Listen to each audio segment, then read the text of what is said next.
Hello students, today we are going to study about the uses of dimensional analysis.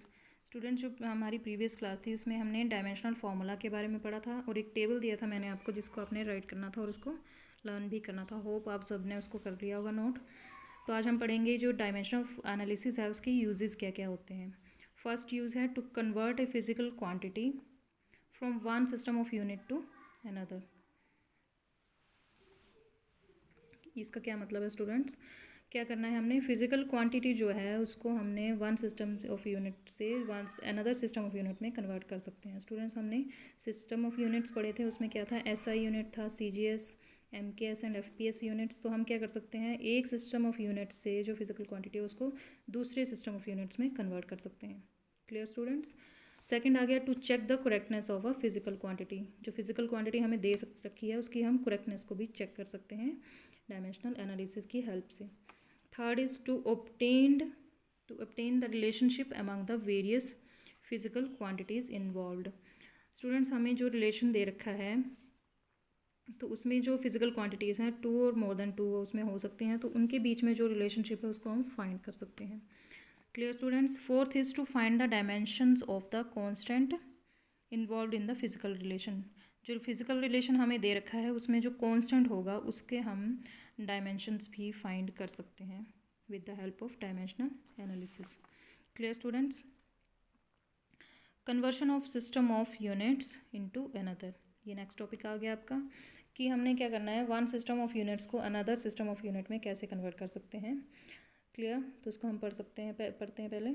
A physical quantity X can be written as, कोई physical quantity ले ली हमने, उसको हम कैसे लिख सकते हैं x is equal to n into u. अभी n क्या है यहाँ पे, n is a numerical value of that physical quantity.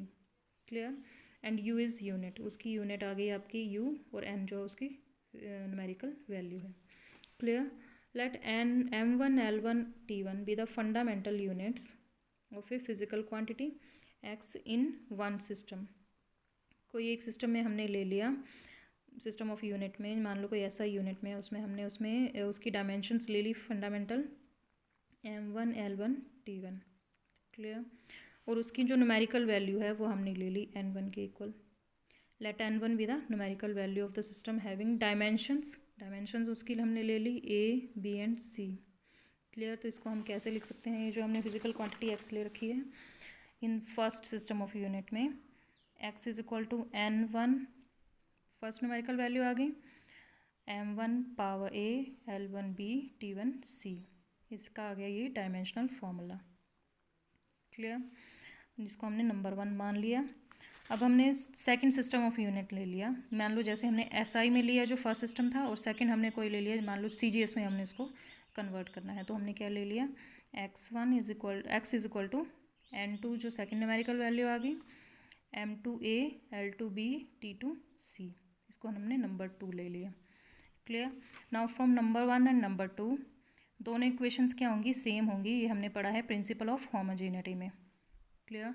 उसको हम यूज़ करेंगे इसमें। तो ये आ गया आपका n2 m2a l2b t2c that is equal to n1 m1a l2b and t2c, sorry m1a l1a and t1c।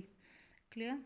अब हमने n1 को एक साइड में रहने दिया, n2 को यहीं पे रहने दिया और n1 को कैसे हमने इसको चेंज किया, जो डायमेंशंस हैं उनको इकट्ठा कर लिया, जैसे मास की डायमेंशंस उनको इकट्ठा कर लिया हमने m1 power a m2a l1b l2b t1c by t2c। Clear. अब इनकी जो डायमेंशंस हैं, देखो डायमेंशंस जो हैं वो सेम है तो इनको हमने कॉमन ले लिया n1 m1 by m2 power a l1 by l2 power b and t1 by t2 power c। Clear students. अब देखिए स्टूडेंट्स, हम जो कन्वर्शन में जो फार्मूलाज यूज़ करेंगे, ये जो हमने एक्सप्रेशन किया इससे हमें क्या पता चला कि जो फार्मूलाज हम यूज़ करेंगे उन वो क्या क्या हैं।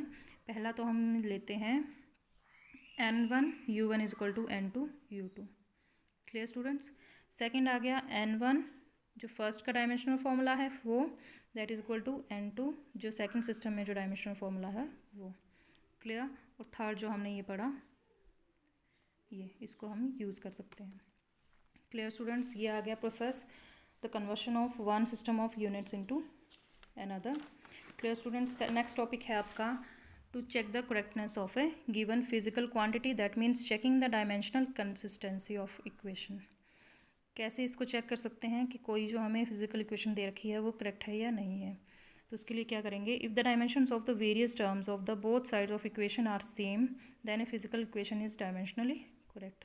क्या मतलब है कि अगर जो हमें इक्वेशन दे रखी है तो दोनों साइड उसमें left hand side and right hand side की जो डायमेंशंस होंगी वेरियस टर्म्स की जो वो सेम आती हैं, तो हम बोल सकते हैं कि वो इक्वेशन क्या है, डायमेंशनली करेक्ट है। तो हम इसको चेक करने के लिए स्टेप बाय स्टेप जो इसको सॉल्व करेंगे। तो जो स्टेप्स हैं वो हम देख लेते हैं कि इसमें कौन से स्टेप्स यूज़ होते हैं। इस पे बेस्ड क्वेश्चन जो है वो न्यूमेरिकल्स हम कल सॉल्व करेंगे। क्लियर। तो ये फर्स्ट स्टेप आ गया, right the dimensional formula of every quantity involve in the relation. तो हमने क्या करना है, जो फिजिकल क्वांटिटीज़ इसमें इन्वॉल्व हैं रिलेशनशिप में, तो उसकी जो क्या करने हैं डायमेंशनल फार्मूलाज लिखने हैं हमने दोनों साइड पे, left hand side and right hand side पे। Clear. Second, apply the homogeneity, principle of homogeneity हमने उस पर अप्लाई कर देना है। Clear. Third is if the dimensions of right hand side are equal to that of left hand side of the relation then the physical relation is dimensionally correct. क्या होगा, dimension जो हैं वो राइट हैंड साइड और left hand side में अगर equal आती हैं तो हम उस रिलेशन को बोल सकते हैं that is dimensionally correct. Clear students, ये आगे स्टेप्स आपके, और 3 टॉपिक मैंने अभी करवाए हैं आपको। इन तीनों टॉपिक पे बेस्ड हम कल सॉल्व करेंगे न्यूमेरिकल्स। Thank you.